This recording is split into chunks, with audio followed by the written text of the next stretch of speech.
छत्तीसगढ़ की 800 साल पुरानी राखी परंपरा, जहां देवी को बांधी जाती है राखी।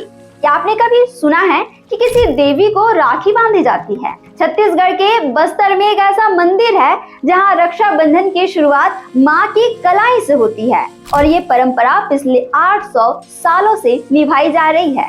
ये कहानी है दंतेवाड़ा जिले के प्रसिद्ध दंतेश्वरी मंदिर की। बस्तर वासियों की आस्था का सबसे बड़ा केंद्र है। यहाँ रक्षाबंधन सिर्फ भाई बहन का त्योहार नहीं, बल्कि माँ दंतेश्वरी देवी के साथ एक पवित्र रिश्ता है, जिसे हर साल बड़े श्रद्धा से निभाया जाता है। इस परंपरा की शुरुआत होती है एक खास राखी बनाने से, जो कच्चे सूत से हाथ से बनाई जाती है और 4 से 5 दिन में तैयार होती है। इस राखी को बनाता है मादरी परिवार, जो पीढ़ियों से इस परंपरा को निभा रहा है। रक्षाबंधन से 5 दिन पहले वो मंदिर में आकर डेरा डालते हैं और वहीं बैठकर राखी बनाते हैं।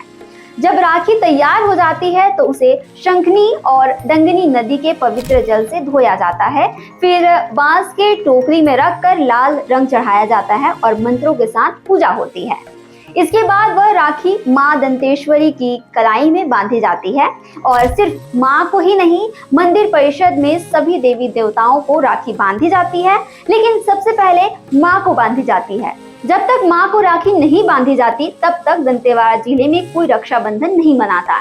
यहाँ हर त्योहार की शुरुआत माँ से होती है, चाहे राखी हो, होली हो या हो दशहरा। इतना ही नहीं, बस्तर दशहरा जो दुनिया का सबसे लंबा चलने वाला त्योहार है, उसकी शुरुआत भी माँ दंतेश्वरी के दर्शन से ही होती है। माँ दंतेश्वरी यहाँ बस्तर की जननी मानी जाती है।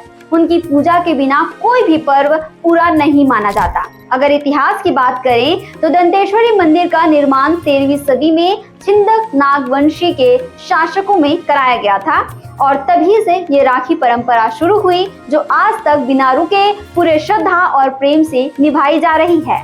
इस खबर पर आपकी क्या राय है और क्या आपके राज्य में भी ऐसी कोई परंपरा है? तो कमेंट बॉक्स में अपनी राय जरूर दें और छत्तीसगढ़ से जुड़े और अपडेट्स के लिए आप देखते रहें वयम छत्तीसगढ़।